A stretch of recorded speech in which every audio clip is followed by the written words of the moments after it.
কাকে টুকবো? কাকে টুকবো? একান্ত ইস্টবেঙ্গল নিয়ে একটা আলোচনা। আমার আগের অডিওটার একটা কন্টিনিউশন বলতে পারেন। কারণ আগের অডিওটা বানানোর পর এক ইস্টবেঙ্গল ফ্যান, আমি তাকে চিনি না। আজকে সে আমার চ্যাট ফোরামে এসে মানে অনেক লেখালেখি লিখছে, অনেক কিছু লিখছে, অনেক মন্তব্য করছে। এই ইস্টবেঙ্গলে কোথায় সমস্যা সেসব নিয়ে। তো আমি মাঝে একটু বেরিয়েছিলাম।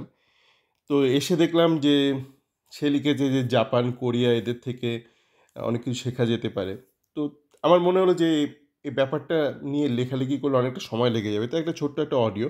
কাকে টুকবো? আমি বলি কাউকে না। কাকে টুকবো কাউকে না, কেন বলছি? দেখুন, আপনার সমস্যা আপনার সমস্যা। মানে ভারতের সমস্যা বা ইস্টবেঙ্গলের সমস্যা ইস্টবেঙ্গলের সমস্যা। একান্ত ইস্টবেঙ্গলের সমস্যা। আপনার সমস্যা যে অন্য কোথাও এক্সাক্ট ডিটো থাকবে তার কোনো মানে নেই। মানে ধরলেন আর টুকে দিলেন। ওই কপি পেস্ট মডেলটা হয় না। আমি পৃথিবীর বিভিন্ন দেশে থেকেছি। কোরিয়াতেও থেকেছি। মানে কর্মসূত্রেই থেকেছি। মানে বেড়াতে যাইনি, থেকেছি। তাই বলছি আপনি কারো থেকে ওইভাবে টুকতে পারবেন না। কোরিয়া, জাপান থেকে আরোই টুকতে পারবেন না। কারণটাও বলে দিচ্ছি। কোরিয়া, জাপান এশিয়ায় থাকা বোধহয় দুটো দেশ যারা ফার্স্ট ওয়ার্ল্ড। এবং তারা সর্বক্ষেত্রেই ফার্স্ট ওয়ার্ল্ডে। তাদের সমাজ ব্যবস্থা সব কিছু ভালো নয়। ওদের সমাজের আমি এখানে অ্যানালিসিস করতে বসিনি। ওদের ধরুন যে সরকারের যে ফোকাস ফুটবলে, সেইটার সাথে আপনি তুলনা করেন ইস্টবেঙ্গল কী করে সেটা টুকবে। বড়জোর আমি বলতে পারি পশ্চিমবঙ্গ সরকার টুকুক, মানে কেন্দ্রীয় সরকার কবে টুকবে আমি জানি না। পশ্চিমবঙ্গ সরকার টুকুক না, আমি আবার বলবো সেটা থেকে রেফারেন্স নিয়ে ভারতের জন্য যতটা প্রযোজ্য সেই মতন ব্যাপারটাই কাস্টমাইজ করতে হবে। আপনি হুবহু টুকে দিতে পারবেন না, কাটা মারতে পারবেন না। কাটা মারাটা কেউ কেউ বুঝবেন, কাটা মারাটা কি সবাই নাও বুঝতে পারেন। বেসিক্যালি আপনি কপি পেস্ট করতে পারবেন না। জাপান, কোরিয়াতে আম, ওখানকার ক্লাবগুলোর যথেষ্ট ফান্ডিং আছে। এর সবচেয়ে বড় ব্যাপার ওখানে যে টোটাল ইকোসিস্টেমটা আছে, ফুটবলটাকে যেইভাবে সমাজে সাপোর্ট করা হয়, সেইটা ইস্টবেঙ্গল একার পক্ষে কিছু সম্ভব না। ইস্টবেঙ্গল তো আর সরকার গড়ছে না। তো ইস্টবেঙ্গল ওইভাবে টুকতে পারবে না। ইস্টবেঙ্গল যেটা করতে পারে, যেটা আমি বলছিলাম আমার চ্যাটে বলেছি, বা আগে আমার ওই যখন আমি মিলওয়ালের কিছুদিন আগে লন্ডন ট্রিপে গিয়ে যখন মিলওয়ালে গিয়েছিলাম তখন বলেছিলাম যে কিছু কিছু জিনিস আপনি টুকতে পারেন। মানে কী করে একটা ফুটবল স্ট্রাকচার, যেমন টেকনিক্যাল ডিরেক্টর নিয়ে কথা হচ্ছিল। টেকনিক্যাল ডিরেক্টরটা আমরা অনেকেই পেয়েছি, কিন্তু টেকনিক্যাল ডিরেক্টরটা মানে ভারতীয় ফুটবলে বা দক্ষিণ এশিয়া, সাউথ ইস্ট এশিয়াতে ব্যাপারটা হচ্ছে মানে কোচকে জব্দ করা। ধরুন আপনি কোচকে রেখেছেন, কোচকে তাড়াতে পারছেন না, তখন এবার ধরুন তার মাথায় টেকনিক্যাল ডিরেক্টর বসিয়ে দিলেন। ব্যাপারটা এইভাবেই ব্যবহার করা হয়েছে। ইনফ্যাক্ট আমাদের যে আলেহান্দ্র কোচ ছিল, যে সে প্রথম মৌসুমে ভালো কাজ করেছিল, দ্বিতীয় মৌসুমে একটু গন্ডগোল করেছিল।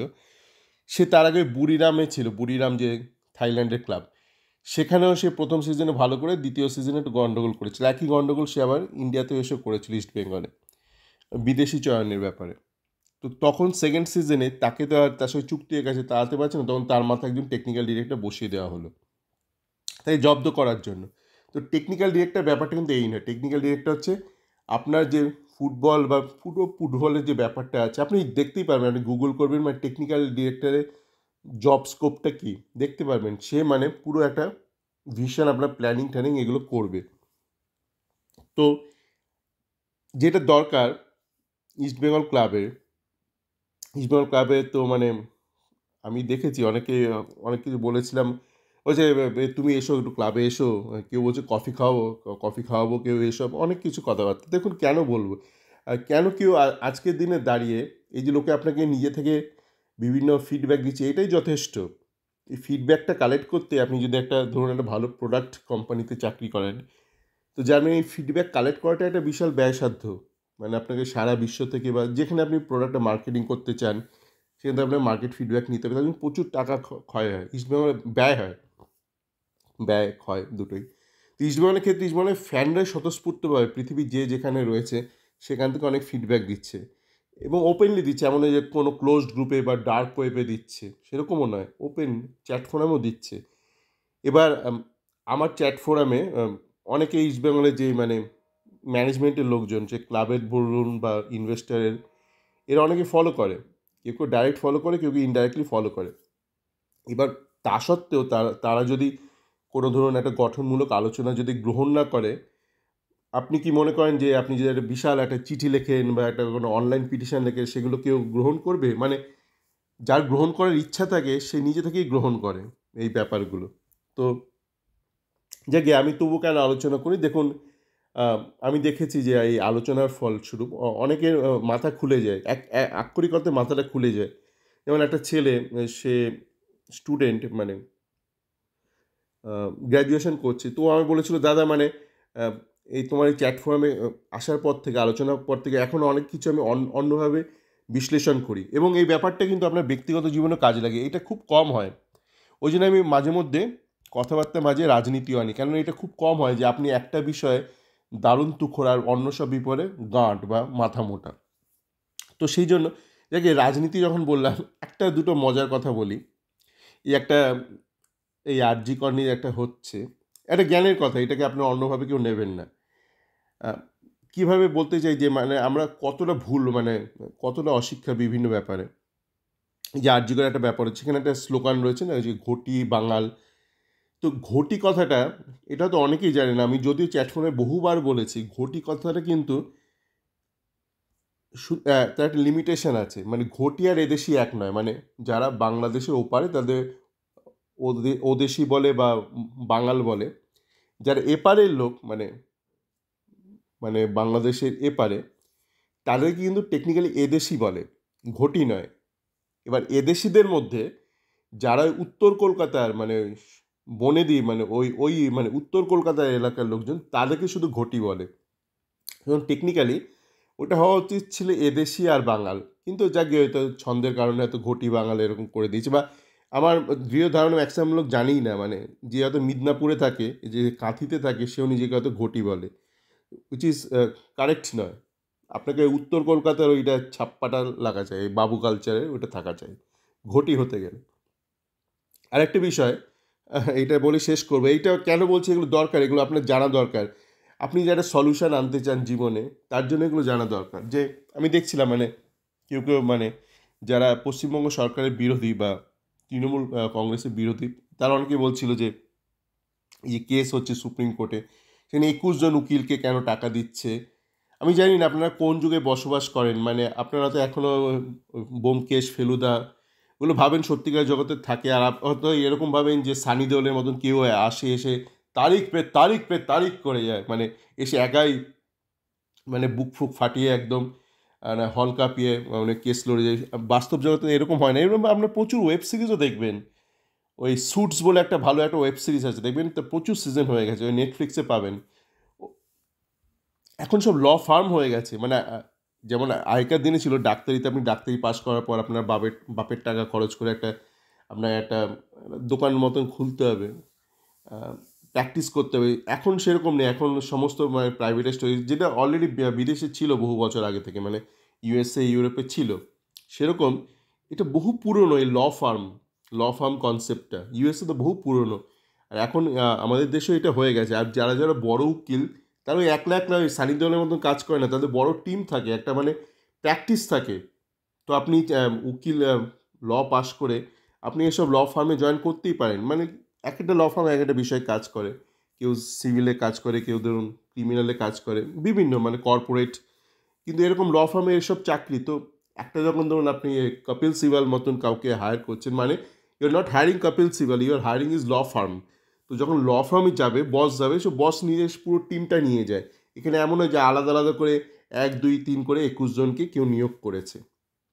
তো এই ব্যাপারগুলো একটু জানতে হবে। আর ফুটবল নিয়ে যেহেতু বলছিলাম, এটা জিনিস আপনাকে বুঝতে হবে যে ফুটবলের উন্নতির জন্য কিন্তু একটা ইকোসিস্টেমের ডেভেলপমেন্ট দরকার। আমি যেটা বলছিলাম ইস্টবেঙ্গল ক্লাবের উন্নতি, সেটা ইস্টবেঙ্গল ক্লাব উন্নতি করে কিন্তু ইস্টবেঙ্গল ক্লাব নিজেকে ওই ওয়ার্ল্ড কাপে নিয়ে যেতে পারবে না। মানে মানে একটা মানে ভারতীয় ফুটবলে নিজেকে ছাপাতে পারবে যদি একটা স্ট্রাকচার ঠিকঠাক করে করে। ওই মুখের কথা প্রসেস নয়। মানে যারা বিদেশ থেকে আসে ভারতে কাজ ফাজ না পেয়ে, তারা এসে জানে ভারতের লোকজন মুরগি, তাই খালি প্রসেস প্রসেস বলতে থাকে। বেসিক্যালি সে কিছুই করে না, সে প্রসেস প্রসেস মানে জিজ্ঞেস করবেন কী process, believe in the process, believe in the process. ভাই বলি প্রসেসটা কি, believe in the process, process is the process. সে কিছু বলতে পারবে না, তাহলে অ্যাকচুয়ালি কোনো প্রসেস নেই। প্রসেস থাকলে সে বলতে পারে। প্রসেস যখন নেই তখন সে believe in the process, prospect, এইসব প্রডিজি এইসব বলতে থাকে। তো যাকে প্রসেস নিয়েই বলছিলাম, এই যে মহিলাদের বিরুদ্ধে যে এত ক্রাইম গোটা দেশ জুড়ে, এটার সমাধান কি আইন এনে করা যাবে? আইন এনে আপনি যারা দোষ করছে মহিলাদের বিরুদ্ধে তাদের শাস্তি দিতে পারবেন। মানে এমন নয় যে 10 বছর বাদে শাস্তি পেল, হয়তো 15 দিন বাদে শাস্তি পেল, যদি সেরকম আইন আসে। কিন্তু আপনি ক্রাইম রেটটা কমাতে পারবেন না মহিলাদের এগেনস্টে। কেন? তার কারণ আপনি এই যে দেখছেন না যে প্রধান অভিযুক্ত, যাকে গতকাল আমরা দেখেছি সিবিআই বলেছে এখন পর্যন্ত তাদের কাছে যা এভিডেন্স আছে এই ব্যক্তিটি প্রধান অভিযুক্ত, এই রায়বাবু, সঞ্জু রায়। তো এর যখন সাইকোলজি অ্যানালিসিস করেছি, বলছে মানে মারাত্মক এর সাইকোলজি, মানে মারাত্মক ক্রিমিনাল মাইন্ডেড। আর এইটাই ঘটনা, যারা মহিলাদের বিরুদ্ধে বিভিন্ন ক্রাইম করে তারা এই আপনার ন্যায় অন্যায় এই বোধটাই তাদের নেই, যে বিভিন্ন আইন আছে এই বোধটাই নেই। আপনি ভাবুন একটা সাধারণ মানুষ যার মধ্যে একটা ন্যূনতম বোধ আছে, সে জানে যে সে যদি মহিলার এগেনস্টে একটা কিছু উল্টোপাল্টা কাজ করে, ওই টোন টিটকিরি নয়, অনেকে আছে না একটু মেয়েদের গায়ে হাত ফাত দিয়ে চলে যায়, সেইটুকু সাধারণ মানুষ করবে, মানে ওরকম লুচ্চা লাফাঙ্গা সাধারণ মানুষ করবে। কিন্তু ওই ওই মারাত্মক ওই বাউন্ডারিটা পেরিয়ে যে বাজে কাজটা, সেটা সাধারণ মানুষ করবে না। তার একটা ভয় আছে যে তার পুরো পার্সোনাল লাইফ পুরো ভোগে চলে যাবে। এটা তারাই করে যাদের মধ্যে সেন্সটা নেই, বা যারা immune to that fear factor আর এক্সিস্টেন্স অফ লজ। এখন এই শ্রেণীটাকে আপনি তো বলতে পারবেন না যে আমি এসে পুরো হাপিস করে দেবো। সিনেমাতে হয়, যেটাকে আপনাকে ফেজ আউট করতে হবে, গ্র্যাজুয়াল ফেজ আউট। মানে আপনি ওইভাবে এলিমিনেট করতে পারবেন, এমন নয় যে শহরে সব কুকুরকে তুলে আপনি ফেলে দিলেন, ভাগাড়ে পাঠিয়ে দিলেন। এটা মানুষ, এটা আপনি সম্ভব নয়। তো এটা একটা ফেজ আউট করতে হবে, মানে ওভার পিরিয়ড অফ টাইম।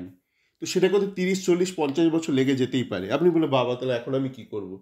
না, ব্যাপার হচ্ছে এখন যদি আপনি কিছু না করেন না, 50 বছর বাদেও বললেন আরও 50 বছর লাগবে। ওই যেমন ইন্ডিয়া কবে ওয়ার্ল্ড কাপ খেলবে, ইন্ডিয়া ওয়ার্ল্ড কাপ খেলতে অনেক সময় লাগবে, কত সময় জানি না, পরিকল্পনার উপর নির্ভর করে। কিন্তু আপনি যদি বলেন বাবা অত সময় লাগবে তো কী করব, না তুমি বসে থাকো অনেক বছর, আসতে 50 বছর বাদেও বলে কবে খেলবে।